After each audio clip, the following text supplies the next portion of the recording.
Алай районунун Сармогул айылына келип, биз ушул Памирден келген, Ауганстандан келген боордоштордон кабар алдык. Алардын ушул турак жай куруу маселеси, жашап аткан шарты, ден соолугу, ошондой эле алардын ушул кичинекей балдарына билим берүү маселеси. Кандай жолго койгон, анын баары менен таанышып кеттик. Буга чейин өкмөт ушул Алай районунда Памирден келген кыргыздар үчүн 10 миллион сом акча каражатын караган. Буюрса жазда курулушу башталат. Бирок биз мына дагы ал акчанын санын көлөмүн көбөйтөбүз акчанын. Ошон үчүн биз тыкыр көзөмөлдөп турабыз. Буюрса ушул жерге келип, ушул Ауганстандан келген боордошторубуз өзүнүн туугандары менен, өзүнүн бир туугандары менен ушул жерде элге сиңишип, балдары дагы өзүнүн ушул жакшы сезип, бир бактылуу жашоо турмуш курушуна биз дайым көмөктөшүп, жардам берип, каралашып турабыз. Азыр мына 11 үй бүлө келиптир. Буга чейин Нарынга да келген. 11 үй бүлө, жалпы саны ушул 50гө жакын адам келиптир, 50 адам. Алардын ушул бул жерде медициналык саламаттыгы кандай, анын баарын текшерип атышыптыр. Биз дагы ошо өздөрүнүн өтүнүчү боюнча ошо эт азыктарынан жардам бергиле деген, аны келип жардам бердик. Буюрса ушул Алай районунда шарты дагы ушул Памирдеги кыргыздар жашаган суук, аба ырайы бардыгы ошол окшош деп атышат азыр. Ошондуктан буларды келечекте ушул жерде бир жакшы элге сиңишип, башка дагы Памирден келген кыргыздардын ушул өз өлкөсүндө өзүнүн эли менен жакшы жашай турган шарт түзгөнгө болгон аракетибизди жумшайбыз.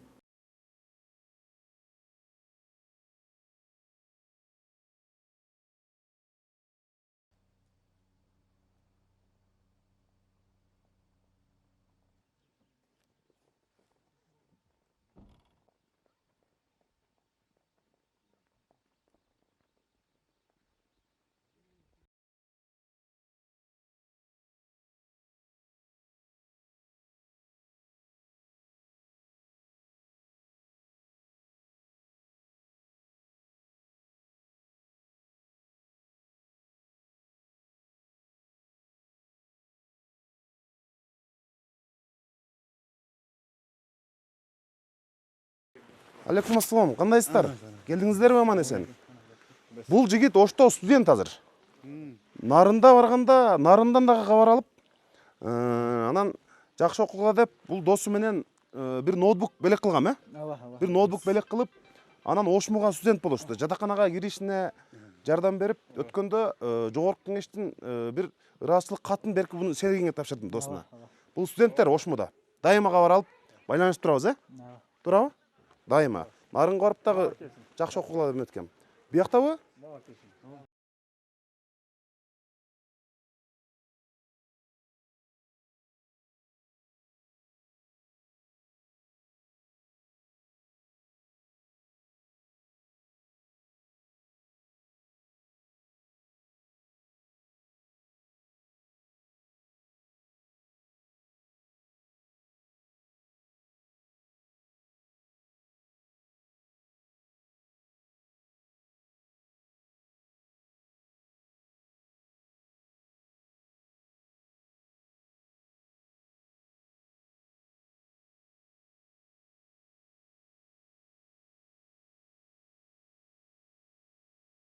Жакшы турасызбы?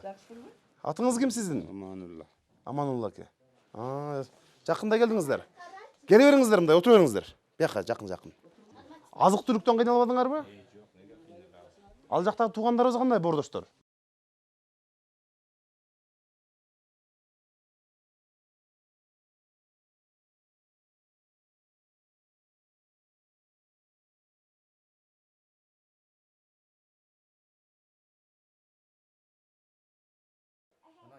Бияк суугураак. 4-5 ак.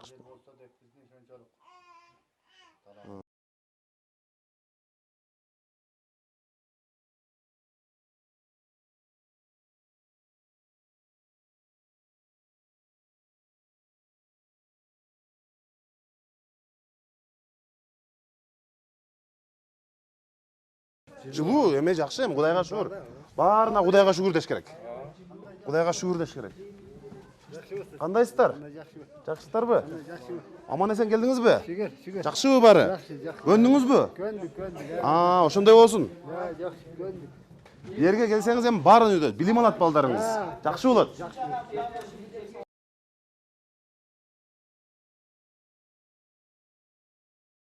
Жанагы пенсия маселеси ошол бойдон турабы?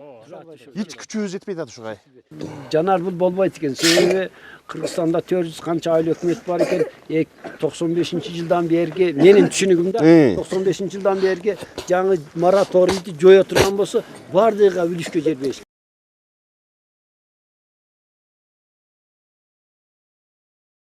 Турак жай маселеси мындан мурунку эски интернат болчу эле Сайбыновдачы. Анан мектеп болушун азыр айыл өкмөт эсебинен ремонт кылып, баарын неме кылып киргиздик. Бардыгы бар, жетиштүү баары. Азыр правдасы дагы башкасы дагы деле жетиштүү, Кудайга шүгүр жашап атат. Тынч, жакшы көнүшүп калды булар азыр. Эми азыр эң негизгиси силер мына кичинекей балдарга, өспүрүм балдарга мына жөтөлүп да калыпсың. Калыңыраак кийингиле. Калыңыраак кийинип жылуу жерде. Ана моундай эмес, жылуу кийинтип койгула мунучу. Ооруп калат. Жылуу кийинтип койгула. Анан эми кош келипсиңер. Мына нарынга келген туугандар дагы ушинтип башында кичине көнө албай эметкен. Бирок азыр көнүп кетесиздер эми. Силердин келгениңердин эң жакшы жери мына кичинекей мына өспүрүмгө, жаш балдарга аябай жакшы болот. Билимдүү болуп чоңоет. Булар бул жерден билим мектепке киргизүү каралып атат азыр. Каралып атат эртең, кандидаттар башталат. Азыр бул жакка турак жай куруу боюнча 10 миллион сом бөлүнгөн. Биз буюрса мына эми барганда маселени көтөрүп дагы көбөйтөбүз. Каражатты ушул турак жай маселесин чечиш керек. Балдарын мектепке киргизүү жагы жакшы болсо, анан калганы болот. Мына мисалы бир эле мисал айтайын, мына Нурулхуда нарынга келгенде көп тамгада деле эметпейт элең, Азыр керек болсо интернетке кирип алып тексттерди жазып эмете турат. Баарын билди, жаңы технологияны үйрөндү, компьютерди үйрөндү. Булар нарында жүргөндө мен өзүм барып бир ноутбук белек кылып келгем. Анан азыр Ошто, Ош мунун жатаканасында жашап, университетте мына жогорку билимдүү болуп атат буюрса. Гимназияда окуйт.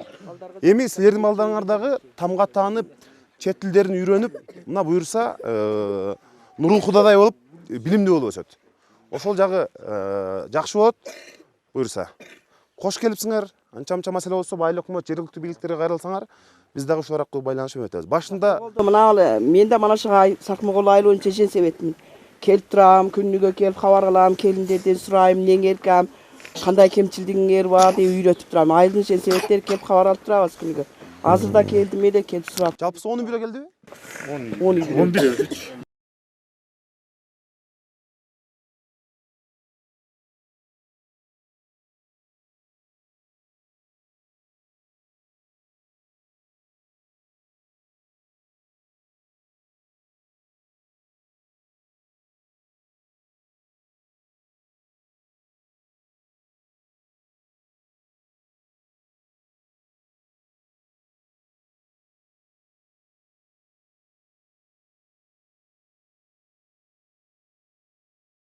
Бул киши ушу Бишкектеги падышабыздын өкүлүнөн болот. Мындай айтайын, ошо Бишкектеги Азми шаарда турат. Мына сиздерден кабар алып келди.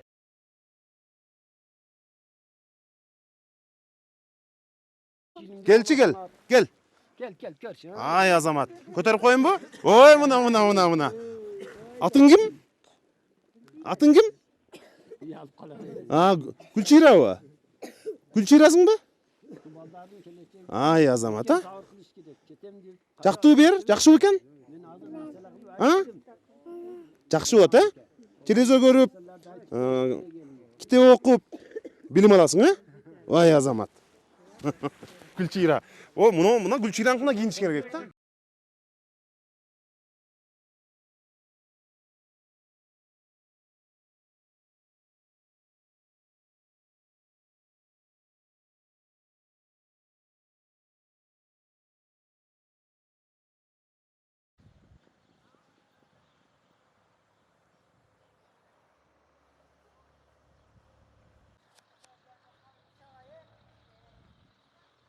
Мына Памирлик туугандарыбыз келгениге мына 2 айдан ашык убакыт болду.